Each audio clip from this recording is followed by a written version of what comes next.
శుక్లాంబరధరం విష్ణుం శశివర్ణం చతుర్భుజం ప్రసన్నవదనం ధ్యాయే సర్వవిఘ్నోపశాంతయే.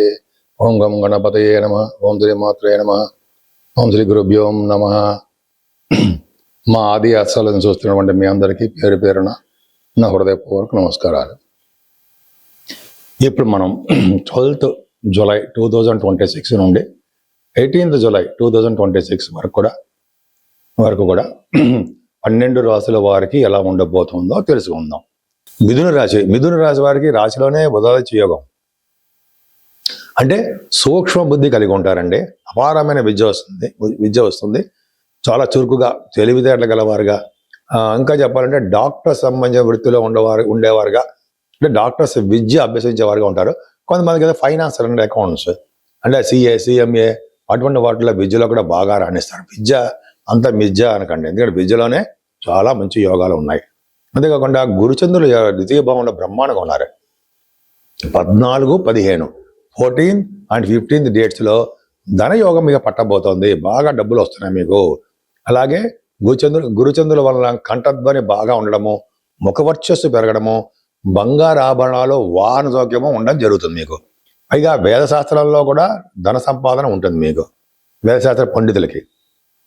అంతేకాకుండా చక్కటి అపారమైన విద్యలో కూడా బాగా సక్సెస్ అవుతారు. మీ చెల్లెళ్ళని కలుస్తారండి మీరు. వాళ్ళకి చాలా బాగుంటుంది. వాళ్ళ సహాయ సహకారాలు ఎప్పుడు వాళ్ళకి తీసుకుంటుంటారు. వాళ్ళ సపోర్ట్ మీకు ఎప్పుడు ఉంటుంది. అది గ్రేట్. కాకపోతే అంటే మీకు కొద్దిగా శని ప్రభావం వలన కొద్దిగా చదువులో ఆటంకాలు ఏర్పడము, తల్లి గారికి అంత అద్భుతంగా లేకపోవడము, ఇవన్నీ ఉండడానికి అవకాశం మాత్రం ఉన్నాయి. ఏదేమైనా 6వ భావాన్ని 8వ భావాన్ని కూడా గురుడు చూడడం, కుజుడు కూడా 6వ భావం చూడడం వలన మీకు శత్రువు వలన భయం లేకుండా, రోగాలు దగ్గర చేరకుండా, రుణాల వలన కూడా భయం లేకుండా చక్కగా బ్రహ్మాండంగా ఉంటారు. విదేశాలకు పర్యటన చేయడానికి అవకాశము, స్టాంపింగ్ కూడా అవుతుంది. అలాగే మీ మేనమామలు బాగుంటారు. అంతేకాకుండా గవర్నమెంట్ సంబంధించిన ఉద్యోగాల కోసం ప్రయత్నిస్తున్న వారికి కూడా వాళ్ళ ఉద్యోగాల అవకాశాలు చాలా ఉన్నాయండి. ముఖ్యంగా లా రిలేటెడ్ సంబంధించిన వాటిల్లో మీకు ఫేవరబుల్గా, ఇంతవరకు కష్టపడ్డందుకు గాను మీకు ఫేవరబుల్గా తీర్పు వచ్చేట్టుగా అవకాశం మీకు మాత్రం ఉంది. కానీ భార్యాభర్త విషయంలో చిన్న చిన్న ప్రాబ్లమ్స్ ఉంటాయి. ఎందుకంటే సప్తమ స్థానాన్ని చెడి చూడడం వలన భార్యాభర్త విషయంలో ప్రాబ్లమ్స్ ఉంటాయి. కానీ బిజినెస్లో కూడా ఆటంకాలు లేకుండా మీరు సక్సెస్ అవుతారు, అందులో డౌటే లేదు. ఏదేమైనా భాగ్యంలో ఉన్న రాహు విదేశ పర్యటన చేస్తూ ఉంటాడు. మంచివాడు కాదు, కానీ శని హౌస్లో ఉన్నాడు ఆ రాహు. పైగా వాయుతత్వ రాశిలో కుంభరాశిలో ఉన్నాడు. వలన మీకు తీర్థయాత్రలు, అమ్మవారి దర్శనాలు, గురువు గారిని కలవడాలు, తర్వాత పీఠాలు, అమ్మవారి పీఠాలు అంటారు చూసారా, ఆ పీఠాల దర్శనాలు, ఇవన్నీ బాగా ఉంటాయి మీకు. అంతేకాకుండా దశమంలో ఉన్న శని రాజకీయ రంగంలో కూడా మీకు పదవులు ఇవ్వడానికి అవకాశం ఉందండి. రాహు గంగాస్నానం ఎలా చేయిస్తాడు, దశమంలో ఉన్న శని కూడా కొంతమంది గంగాస్నానం చేస్తారు. తీర్థయాత్రలు వెళ్ళడము, గురువుగారితో వెళ్ళడము, ఇవన్నీ ఉంటాయి కదా, చేయించడానికి అవకాశం ఉంది. కొంతమందికి అయితే వ్యవసాయ రంగం ఉంటుంది. వ్యవసాయ రంగంలో వాళ్ళకి పాడి పంటలు అవన్నీ బాగుంటాయి, సక్సెస్ఫుల్గా ఉంటారు, డబ్బులు బాగా వస్తాయి. గ్రామానికి అధికారిగా కానీ వాళ్ళ లీడర్షిప్ క్వాలిటీస్, మీరు గ్రూప్గా ఉన్నారనుకోండి, మీరు గ్రూప్గా మీరు లీడర్గా ఉంటారు. అట్లా ఒక క్వాలిటీస్ మీలో బాగా ఉన్నాయండి. అంతేకాకుండా శని ప్రభావం వల్ల కూడా కొద్దిగా దూర ప్రాంతాల్లో ఉద్యోగం కోసం వెళ్ళడానికి అవకాశం ఉంది. ఉద్యోగం అవ్వచ్చు, బిజినెస్ కూడా అవ్వచ్చు. అంతేకాకుండా మీ కుజ ప్రభావం వల్ల కూడా చిన్న చిన్న యాక్సిడెంట్ జరగడమో లేకపోతే కొద్ది చిన్న మనస్పాతలు రావడమో, చిన్న చికాకులుగా ఉండడమో, ప్రయాణాల్లో ఆలస్యం అవడమో, లేకపోతే విపరీతంగా డబ్బులు ఖర్చు పెడుతూ ఉండడమో జరగడానికి అవకాశం మాత్రం ఉన్నాయి. నేను మీ వాడ్రేవు ఆదినారాయణరావు శర్మ, డాక్టర్ వాడ్రేవు ఆదినారాయణరావు ఉంటాం. సరేనండి, మీ జాతకాలు ప్రతిసారి చెప్తున్నట్టుగానే మీ జాతకాలు చూపించుకోవాలనుకుంటే date of birth, time of birth, place of birth ఉంటే చాలా మంచి రిజల్ట్స్ పొందొచ్చండి. నేను చాలామంది చెప్తుంటాను, అందరికీ ఆల్మోస్ట్ కరెక్ట్ అవుతూనే ఉంటాయి. ఉద్యోగాల గురించి, వివాహాల గురించి, మ్యాచ్ మేకింగ్ అంటే భార్యాభర్తల యొక్క, వధూవరుల యొక్క జాతక పరిశీలన, ఇవన్నీ ఉంటాయి కదండి, చాలా ఉంటాయి కదా. ఇది నేను ఒక్కడనే చూస్తూ ఉంటాను. మన దగ్గర ఎవరు ఉండరు, మన దగ్గర ఎవరు ఉండరు చెప్పడానికి. అంటే వేరే వాళ్ళు నమ్మద్దు. అంటే నా ఆది అస్ట్రాలజీ పెట్టి కొంతమంది కూడా ఉన్నారు. అవన్నీ నమ్మవలసిన అవసరం లేదు. నేనే ఆది అస్ట్రాలజీనే ఉంటాను. నేను ఏ అంటే తెలుసు కదా మీకు, అదొకటండి. తర్వాత వాస్తు సంబంధించిన విషయాల్లో కూడా మన పేరును బట్టి ఏ దిక్కుని మనం ఉంటే, అంటే ఈస్ట్ సైడ్ ఫేసింగా, వెస్ట్ సైడ్, లేకపోతే నార్త్ సౌత్ అంటాం కదా, ఆ ఫేసింగుల్లో ఏది కలిసి వస్తుంది మనకి అనేది కూడా చెప్పచ్చు. మీరు తెలుసుకోవాలంటే మన ఫోన్ చేయొచ్చండి. అలాగే మనం వాస్తురీత్యా కూడా నేను చెప్తాను, నాకు కూడా అనుభవం ఉంది. అంతేకాకుండా మీరు మీ అంటే జాతకాలు కానీ వాస్తువులు కానీ తెలుసుకోవాలనుకుంటే క్రింద స్క్రోల్ అవుతున్న నంబర్కి మీరు ఫోన్ చేస్తే సరిపోతుందండి. లేదా మీరు మెసేజ్లు పెట్టండి, నేనే మీకు ఫోన్ చేసి మాట్లాడతా, పర్సనల్గా మాట్లాడతా.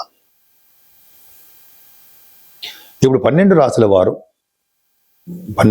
వారు అంటే మేషం నుంచి మీనం వరకు కూడా ఈ రాసుల వారు అందరూ కూడా ఆచరించదగ్గ పరిహారాలు ఏమున్నాయి? చాలా సింపుల్గా ఉన్న పరిహారాలు ఏమైనా ఉన్నాయి. ఏంటంటే 14వ తారీఖుని అమావాస్య వస్తుందండి. ఎవరైతే 14వ తారీఖున అమావాస్య వచ్చినప్పుడు ఆంజనేయ స్వామి హోమం చేస్తూ ఉంటారు, ఆంజనేయ స్వామి గుళ్ళలో, అయితే అమ్మవారి గుళ్ళల్లో కూడా చేస్తూ ఉంటారు, చండీ హోమం చేస్తూ ఉంటారు. ఇట్లా మంచి మంచి హోమాలు జరుగుతుంటాయండి అమావాస్య పూట. ఆ అమావాస్య పూట నాడు చేసే హోమాలు చాలా పవర్ ఉంటుందని చెప్పి మనం అంటాం. సో అది కరెక్ట్. కాబట్టి ఈ హోమాలు చేయించుకోవడం అనేది చాలా పవర్ఫుల్ అండి. అంతేకాకుండా ఈ అమావాస్య పూట కూడా పితృతర్పణాలను ఇస్తూ ఉంటాం. పితృదేవతల యొక్క ఆశీస్సులు మన మీద ఎప్పుడు ఉండాలి. వాళ్ళ ఆశీస్సులు ఉంటే మన సంతానం బాగా డెవలప్ అవుతారు. పెళ్లి కాని వాళ్ళకి పెళ్లి అవుతూ ఉంటుంది, ఉద్యోగాలు రాని వాళ్ళకి ఉద్యోగాలు వస్తాయి, సంపదలు లేని వాళ్ళకి సంపదలు వస్తాయి, స్థిర నివాసం గృహాలు లేని వాళ్ళకి గృహాలు వస్తాయి. అంటే పెద్దల యొక్క ఆశీస్సులు మనకి ఎప్పుడు ఉండాలి. ఫస్ట్ వాళ్ళ ఆశీస్సులే ఉండాలి. లేకపోతే ఏడుస్తూ సంతానము లేదా బాధపడుతూ ఉండమో ఇవన్నీ జరుగుతుంటాయి. సరే, అది పక్క పెడదామండి. 15వ తారీఖు నుంచి ఆషాఢ మాసం వస్తుంది. ఈ ఆషాఢం అనేది 6 రోజులు కూడా మంచి మంచి కార్యక్రమాలు ఏది చేసేలా అక్కడ పరమ పవిత్రంగానే ఉంటుంది. ముఖ్యంగా దక్షిణ పుణ్యకాలం అని 17వ తారీఖు శుక్రవారం కూడా వస్తుందండి. దక్షిణ పుణ్యకాలం అంటే ఏంటి అంటే సూర్య భగవానుడు 16వ తారీఖు వరకు కూడా ఉత్తరాయణం వరకు ప్రయాణిస్తాడు. తన గుర్రాలని ఉత్తరాయణం వరకు చేస్తుంటాడు. 17వ తారీఖు నుంచి ఆ రథము దక్షిణం వైపు మరలుతుంది, దక్షిణ ప్రయాణం చేస్తూ ఉంటారు. అంటే అర్థం ఏంటంటే సూర్య భగవానుడు మకర రాశి నుండి మిథున రాశి వరకు ప్రయాణం చేస్తూ ఉంటాడు కదా 6 నెలలు. ఆ 6 నెలలనే ఉత్తరాయణం అంటాము. అలాగే కర్కాటక రాశి నుంచి మళ్ళీ మకర రాశి వరకు అంటే ధనుసు రాశి వరకు ఆయన దక్షిణాయన పుణ్యకాలం అంటాం, దక్షిణాయన వైపు ప్రయాణం చేస్తుంటారు. ఈ 17వ తారీఖున చేసే పుణ్యం చాలా అంటే పుణ్యకాలం అంటాం. ఈరోజు చేసే దానాలు, జపాలు, స్నానాలు, ఇలా అనేక రకాలైనటువంటి మంచి మంచి పనులు చేయడం వలన చాలా చాలా మనకి విజయం కలుగుతుందని చెప్పి మనం అనుకుంటూ ఉంటాం. సో 17వ తారీఖున అనేది చాలా పవర్ఫుల్ అండి. విష్ణువుని ఆరాధించాలి. అలాగే శివాభిషేకాలు చేసుకోవడం వలన చాలా ఉన్నతంగా రాణిస్తారు. ముఖ్యంగా అమ్మవారి యొక్క ప్రభావం ఉంటుందండి. అమ్మవారి యొక్క దర్శనాలు చేసుకోవడం వలన అమ్మవారి యొక్క అంటే లలితా సహస్రనామాలు అంటాం, మీకు తెలిసే ఉంటుంది. అలా చేసుకోవడం వలన 108 నామాలు ఉంటాయి కదా, ఆ లలిత సహస్రనామం చదవడం వలన ఇంటిలో ఉన్నటువంటి గృహంలో ఉన్నటువంటి పీడ తొలుగుతుందండి. అంతేకాకుండా ఈ పుత్రుల్లో కొంతమంది బాలారిష్టాలు అడుగుతారు, అరిష్టాలు అవన్నీ తొలగి దృష్టి దోషాలు కూడా పోతాయని చెప్పి మనకి తెలుసుకున్నాము. అది కరెక్ట్. లలితా సహస్రం చేసేవారికి, ఆంజనేయ స్వామి వారికి చేసేవారికి కూడా, ఆంజనేయ స్వామి అంటే మీకు తెలుసు, ఆంజనేయ స్వామి వారికి పూజించడం, అవి చేసేవారికి కూడా మంచి శుభ ఫలితాలు కలుగుతాయి. సందేహం లేదు, బ్రహ్మాండ ఫలితాలు కలుగుతాయి.